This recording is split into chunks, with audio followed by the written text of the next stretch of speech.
어제 산림청 앞에서 기자회견이 열렸대요. 산림청은 산림을 지키기 위해서 만들어진 곳인데 오히려 이 산림청이 탄소 중립을 빙자해가지고 숲을 망치고 있다. 이런 주장입니다. 무슨 일이 벌어지고 있었던 걸까요? 부산대 조경학과 홍석환 교수 나오셨습니다. 안녕하세요. 예, 반갑습니다. 먼 길 오셨습니다. 예, 예. 참 머네요. 네, 부산에서 쉬지 않고 오셨어요. 자, 산림청에서 나라 곳곳에 나무를 베고 있다. 이거 사실입니까? 예, 산림청의 뭐 기본적인 설립 취지가 예. 수목을 베고 생산하고 그런 거기 때문에 그 취지에 정확하게 부합하면서 사업을 하는 거죠. 아니 산림청 하면 산림을 보호해야 되는데 수종을 생산하는 게 산림청이다. 그러면 베버리고 또 심고 이런 겁니까? 심어야 베고, 예. 베야 심고 이제 그런 거죠. 얼마나 베겠다는 얘기입니까? 한 100억 그루 정도 벨 것 같은데. 100억 그루 정도. 네. 그리고 심는 거는요? 심는 거는 지금 현재 한 30억 그루 심겠다고 발표를 했는데 예. 이것은 뭐 전반적으로 매년 진행하는 일이기 때문에 실제 예. 계획은 정확하게 디테일한 계획이 안 나왔기 때문에 예. 좀 나와봐야 할 것 같습니다. 예. 어떻게 현장 많이 다녀보셨죠? 예, 저는 뭐 현장 많이 다니고 있습니다. 예. 어디 다녀보셨습니까? 뭐 전국적으로 다 다니고 있습니다. 네. 자, 우리나라 숲들이 이제 이게 참 국민들이 식목일 행사해가면서 우리 저 어렸을 때 네. 막 그 식목일 날 나무 심고 해서 애써 만든 거거든요. 네. 그때 60년대, 70년대, 80년대까지도. 그래서 굉장히 잘 갖고 논 숲이에요. 그런데 이렇게 한 40년 되는 숲, 이게 그 사람 나이로 따지면 한 어느 정도 됩니까? 40년 정도 되면은 우리나라 수목이 한 200년 정도 사니까요. 예. 전반적으로. 물론 뭐 더 많이 사는 것도 있고 한 5, 600년 사는 것도 있는데 전반적으로 한 숲에서는 200년 정도 산다고 보면 예. 15에서 한 17세? 그 정도 청년기네요. 이제 그 정도의 사람도 이제 성장을 멈추잖아요, 거의. 예. 네, 그렇다 보니까 이제 유사한 나이라고 보면 되겠죠. 그러면 아직은 젊은 숲인데 산림청 이야기는 1970년대 심은 나무들이 늙어서 탄소 흡수 못한다. 어린 나무일수록 성장하면서 탄소 흡수 많이 한다. 그래서야 이렇게 베버리고 심고 한다는 거예요. 이거 사실입니까? 예, 흡수량은 아주 약간 높습니다. 어린 예. 나무들이. 근데 축적을 해야죠. 탄소는 흡수를 하는 게 중요한 게 아니고 축적을 해야 되는데 예. 흡수한 걸 내보내면 축적하는 이유가 전혀 없잖아요. 예. 그래서 계속적으로 조금 늦지만 한 200년, 300년 되는 나무도 계속적으로 축적을 하거든요. 예. 그러니까 오랫동안 놔두는 것이 훨씬 더 중요하죠. 그러면 베버린 나무도 그 자체는 탄소가 저장돼 있는 거 아닌가요? 실제 사용하는 양이 그렇게 많지 않고 예. 상당히 많은 양이 산에 버려져서 다시 탄소가 배출이 되는 거죠. 아, 이렇게 그러면 벤 나무들에서 탄소가 나오는군요. 그렇죠. 아, 아니 그럼 이거 수지가 이거 안 맞는데 이거 잘못된 계산이라는 느낌이 얼핏 드는데 100년, 200년 이렇게 숲이 오래되면은 총괄적으로 총량적으로 저장하는 탄소량이 더 많다고 보시는 거죠. 그 과거에 굉장히 오래전에 나온 연구들은 예. 한 200년 정도 되면은 탄소가 숲에서 이제 더 이상 흡수하지 않고 네. 중립을 이룬다 이런 그 연구들이 있었는데 예. 최근에 굉장히 전 세계적으로 데이터를 모아서 발표하는 연구 자료들은 예. 뭐 얼마 전에 나온 데이터로는 800년 이상까지도 충분히 훨씬 더 많이 축적을 하더라 네. 하는 데이터들이 많이 나오고 있죠. 예. 아, 이 부분도 이게 뭐 확실하게 밝혀진 게 아니라 계속 연구가 업그레이드 되나 봐요. 과거보다는 지금 현재가 훨씬 더 많은 데이터와 예. 훨씬 더 정확한 측정 그런 것들로 인해서 지금 현재 나오는 최근에 나오는 데이터들이 훨씬 더 정확하다고 봐야 되겠죠. 예. 최신 데이터는 200년 이상 숲도 탄소를 축적한다. 하나 설명을 드리면은 요거는 2008년도에 네이처지에 소개된 연구 논문인데요. 예. 한 30에서 5, 60년 정도 되는 나무 나이에서 그런 예. 숲에서 약간 탄소 축적이 그 정체가 되는 기간이 조금 있습니다. 예. 그 다음에 100년 정도 후 되니까 예. 그 탄소 축적량이 또 쭉 늘어나는 거죠. 아하. 그 다음에 조금 정체가 되다가 300년 정도 후의 숲에서는 정말 또 빠르게 예. 탄소량이 축적이 되는 아하. 이거는 흡수하고는 관계없고 계속적으로 축적이 되는 겁니다. 예. 그래서 야, 그럼 오묘하네요. 그러니까 한 800년 정도 되는 숲까지만 측정을 했는데 아하. 전 세계에 이제 그 이상 되는 숲이 많지 않으니까. 네. 근데 800년 정도 되는 숲도 이렇게 그래프가 상당히 상승을 하는 그런 네. 데이터를 발표한 적이 있죠. 야, 나무라는 이 생명체 참 오묘하네요. 100년의 단위로 이렇게 큰 변화를 겪는다. 이런 말씀이신데요. 산림청 주장을 보니까 늙은 나무 베어놓고 어린 나무를 새로 심으면 탄소 흡수량을 550만 톤 늘릴 수 있다. 이렇게 이게 했는데 흡수량 이건 맞습니까? 흡수량이 중요한 게 아니라 아까 말씀드렸듯이 음흠. 저장을 해야 되는 거거든요. 네. 저장을 해야 탄소 중립이 되는 거고 네. 흡수를 많이 한들 소비를 많이 하면 전혀 소용이 없는 거 아니겠습니까? 그렇습니다. 근데 흡수가 조금 많다 그래서 네. 이것을 저장했다고 할 수는 없는 거죠. 탄소 중립에 이익이 됐다라고 얘기할 수는 전혀 없는 거죠. 네. 플러스 마이너스 계산을 해야죠. 아, 그렇군요. 그런데도 일단 벌목은 계속되고 있단 말이죠. 자, 이렇게 산림청에서 데이터나 근거가 확실치도 않은데 벌목 작업을 계속 확장하는 이유 뭐라고 보십니까? 산림청의 근거는 조금 있습니다. 개별 수목에 있어서 개별 수목에 한 30년, 40년 정도에서 생장하는 양이 약간 줄어드는 그런 추이는 데이터로 충분히 있거든요. 예. 근데 개별 수목이고 이것을 아하. 개별 수목으로 보면 되는 게 아니라 식물이 전체적으로 살아가는 숲으로 봐야죠. 예. 숲에는 개별 수목이 아니라 여러 가지 다양한 생물들과 그다음에 생태계가 조성이 되는 거죠. 그렇죠. 예. 그것들을 다 파괴하고 새로 탄소만 조금 더 흡수, 그것도 저장이 아니라 흡수한다는 예. 것은 정말로 단편적인 생각일 뿐이죠. 예. 여기서 경고가 떠오르네요. 숲은 보지 못하고 나무만 봤다. 예, 그 산림청이 그 말씀- 얘기네요. 예, 정확합니다. 자, 네. 자, 그러면은 이런 어떤 그 벌목이 계속되면서 어떤 그 어린 나무 심기가 계속된다면 우리 생태계 숲 전체에도 큰 변화가 있을 것 같습니다. 어떤 걱정이 드십니까? 지금 벌목을 하는 것은 벌목이 많이 되면 그 숲의 피복이 사라지거든요. 예. 그렇게 됐을 때 지표 유출수가 굉장히 많이 늘어납니다. 지표 그러니까 유출수? 비가 왔을 때 예. 숲이 물을 잡아줘야 이제 홍수가 나지 않는데 그리고 그렇죠. 토사도 밀려 내려오지 않고 아하. 근데 나무를 굉장히 많이 베게 되면은 지표 유출수가 굉장히 많이 나오게 되죠. 예, 물이 산에서 많이 흘러내린다 이런 그렇죠. 얘기죠. 그러니까 예. 산림 하부에 있는 예. 그러니까 벌목 작업을 한 하부에 있는 마을에서는 어허. 홍수라든가 산사태 위험이 상당히 높아지죠. 그러면은 그 벌목한 나무들 말입니다. 요즘 네. 이렇게 산에 등산하다 보면 곳곳에 널려 있어요. 예, 예. 뭐 그 정리도 다 못하더라고요. 이런 어떤 널려 있는 나무들 어떻게 보십니까? 그 나무에는 뿌리도 있고요. 네. 그다음에 몸통도 있고 음흠. 가지도 있고 그렇게 다양한 곳에서 탄소를 저장하거든요. 예. 그다음에 낙엽이 떨어져서 토양에도 또 저장을 하고 예. 근데 생산성이 있고 그러니까 경제성이 있는 나무는 몸통 일부에 국한이 되죠. 예. 그러니까 몸통 일부만 남겨놓고는 전부 다 그냥 산에다 버려놓고 오는 거죠. 예. 그들이 이제 다시 또 탄소 모아놨던 탄소가 방출이 되는 겁니다. 예. 아이고, 거기서도 또 탄소가 배출이 되네요. 아유, 오늘 저 처음 알았어요. 저 전문가들 중에는 이렇게 자꾸 뭐 인위적으로 뭐 1년에 날 잡아서 나무를 심는다든가 또 뭐 이렇게 산불 화재 나는데 막 이렇게 조림하고 이러는 것보다는 그냥 차라리 자연에 놔두자. 그럼 자연이 알아서 숲을 가꾼다. 이런 주장하시는 분들도 있는 것 같아요. 어떻게 보세요? 상당히 맞는 얘기고요. 우리나라는 그 태풍이라든가 홍수 이런 것들 때문에 예. 씨앗이 잘 이동하고 자연적인 발화도 굉장히 많이 됩니다. 어허. 그러니까 심지 않아도 자동적으로 굉장히 많이 자라서 예. 오히려 경쟁을 하는 거죠. 서로. 어허. 너무나 많이 조밀하게 나무가 나오기 때문에 예. 그렇다 보면은 이제 이것도 또 잘라주지 않아도 예. 한 30년 전후에서 자동적으로 경쟁해서 이제 도태되는 아이들이 생기거든요. 예. 그렇게 되면 이제 숲이 전적으로 커지게 되는 거죠. 좋아지고. 아, 그것을 성숙이라고 합니다. 성수. 예. 예. 자연에 맡기면 오히려 숲이 쇠퇴한다. 오히려 더 나빠진다. 이렇게 주장하는 전문가도 있긴 있는데 이게 참 어렵습니다. 우리나라를 예로 들면요. 예. 그러면은 지금까지 한 50년, 60년, 그 다음에 역사적 기록으로 보면 100년, 200년을 그대로 놔뒀던 네. 설악산 국립공원이라든가 예. 이런 곳에 자연이 쇠퇴했냐라고 저는 물어보고 싶어요. 어허. 그러면 거기가 정말로 황폐화되졌냐? 예. 그것은 건드리지 않았거든요. 예. 그리고 국립공원이 지정된 후에 자연에 맡겼고 예.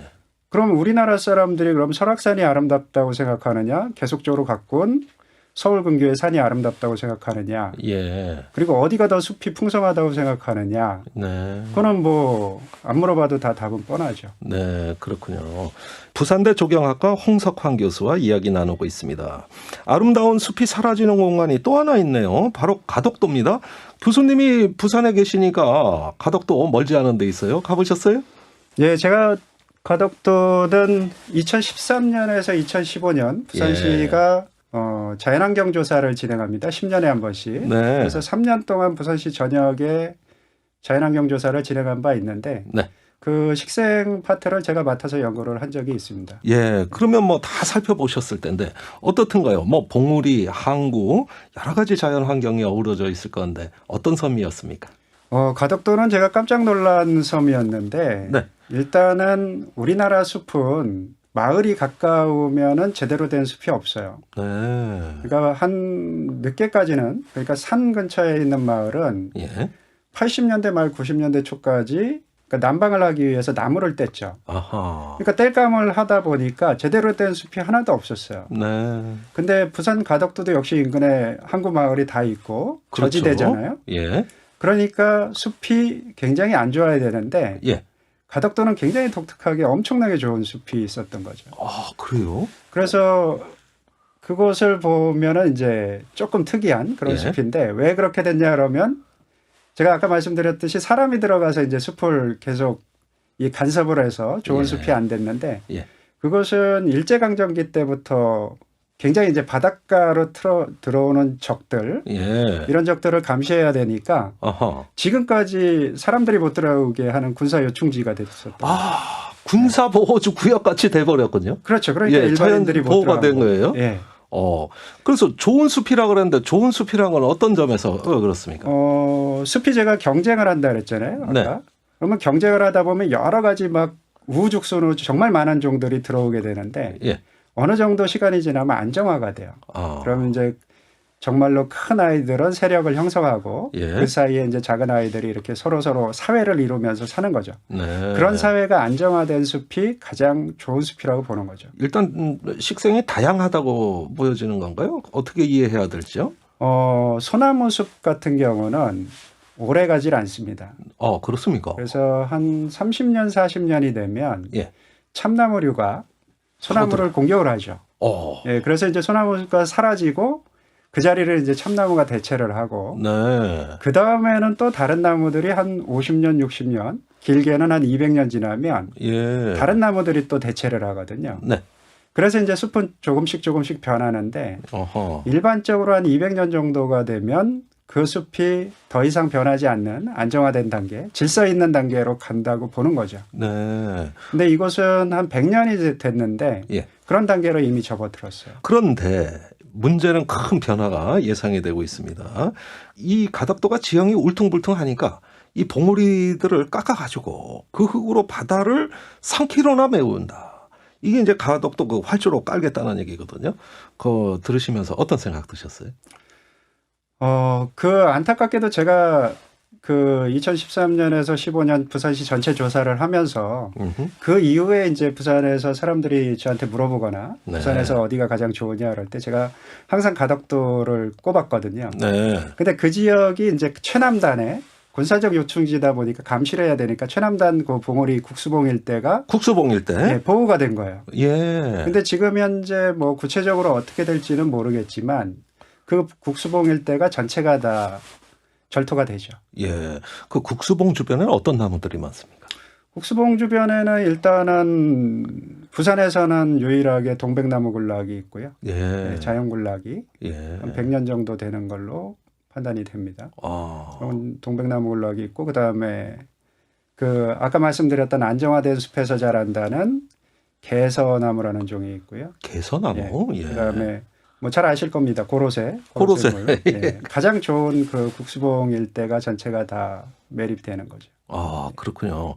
그 가장 좋은 숲이 지금 깎여 나간다고 그런 현실에 우리가 직면해 있는 겁니까? 예, 우리나라 해안가에서 해안가에 제대로 된 숲은 거의 있을 수가 없죠. 네. 아까 말씀드렸듯이 주변에 마을들이 해안가 마을들이 다 있기 때문에 네. 거기에 숲은 대부분 다 파괴가 되는 거죠. 사람에 의해서. 예. 근데 그 국수봉 일대는 정말로 군사보호 지역이라서 예. 유지가 된 아주 원형의 숲을 보기 때문에 학술적으로도 상당히 중요한 공간이 되겠죠. 예, 원형의 숲이다. 네. 그러면 이런 그 자연적인 가치를 따져서 네. 그 좀 뭐 가덕도 공항공사 할 때는 보호할 때는 좀 보호하는 방향으로 이게 뭐 보완이 가능한 겁니까? 지금 현재 계획으로는 현실적으로는 불가능할 것 같습니다. 사라질 운명입니까? 네, 만약에 만들어진다면 그럴 수밖에 없죠. 전문가들 볼 때 이런 숲이 사라진다는 거 우리 삶에 이게 어떤 영향이 있을 것 같아요. 어떻게 보십니까? 이거는 자연의 역사인데요. 예. 우리나라 숲이 1910년에 예. 일제강점기 시작되자마자 우리나라 숲을 일본 사람들이 전수조사를 했어요. 예. 그때 당시에 우리나라에 나무가 있었던 숲이 예. 비율이 10% 조금 더 됩니다. 90%가 헐벗은 산? 예. 예. 그러니까 조선 후기에 이미 90%가 헐벗었다는 것은 예. 우리나라 자연의 원형을 볼 수 없다는 거죠. 아하. 근데 그 후에 전후에도 역시 계속 헐벗었던 거죠. 계속 나무를 뗐으니까. 그렇습니다. 그러면 이제 우리나라 숲이 발달하기 시작한 게 산림청이 얘기하는 70년대, 80년대부터 시작이 되는 겁니다. 네. 근데 이런 100년, 200년 된 숲이 있다는 것은 앞으로 그 숲들이 어떻게 바뀔 것인가 네. 이런 것들을 또 추정을 할 수가 있죠. 그렇습니다. 그다음에 우리 숲이 100년이 됐을 때 그 숲은 200년 되고 이러면 예. 200년이 됐을 때 또 어떻게 바뀔 것인가 이런 것들을 다 추정할 수가 있죠. 시간을 이어주는 거죠. 그렇죠. 단절된 시간을 다 이어주고 연결을 해줘요. 예.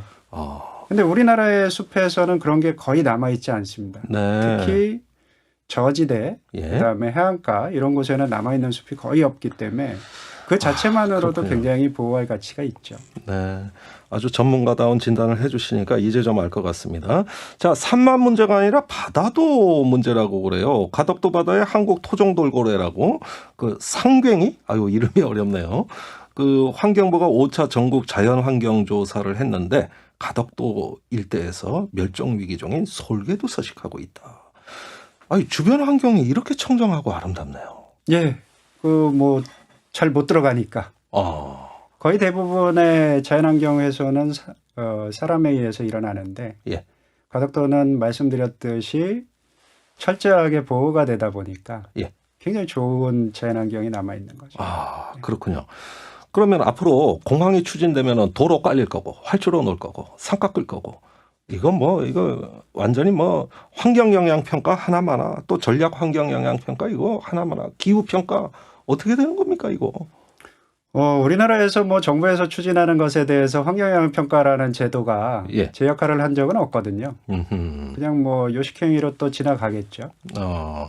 우리나라가 자연환경을 보존한다 그래서 어떤 경제적 이익이라든가 이런 것들을 대변하지 않잖아요. 네. 오로지 개발을 해야 거기에 땅값이 오르고 예. 주민들이 좋아하고 경제적 이익이 생기고 예. 그렇다 보면은 내가 땅을 가지고 있다 그러면 예. 개발이 되겠습니까? 아니면 멸종위기종이 살아야 되겠습니까? 그러니까 개발을 중심으로 지금까지 나라가 역사적으로 흘러왔기 때문에 이 자연환경 보전이라는 것은 그냥 형식적으로 갖춰준 그런 형식 논리 예. 그 정도로 취급이 되고 있죠 지금도.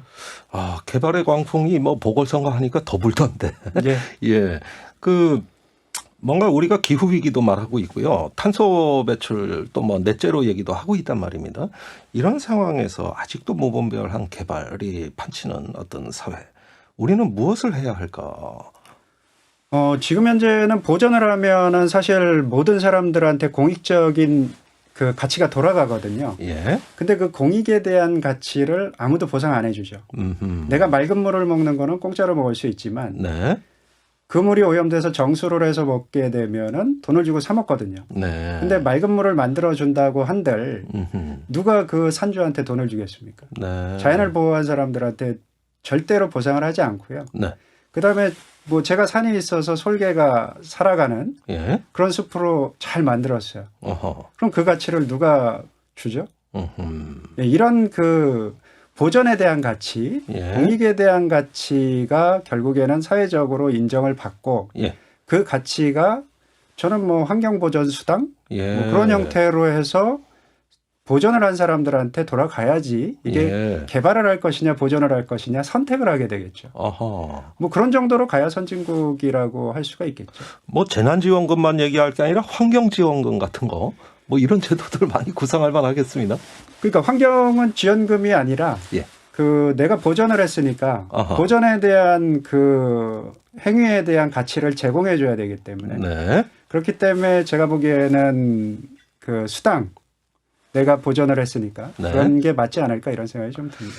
네, 사라지는 것들에 대한 안타까움이 절절하게 느껴졌습니다. 오늘 뭐 전문가로서 우리한테 새로운 시야를 제공해 주신 것 같아가지고 특별히 감사드리고 싶네요. 여기까지 듣겠습니다. 두산대 조경학과 홍석환 교수였습니다. 오늘 말씀 감사합니다. 예, 고맙습니다.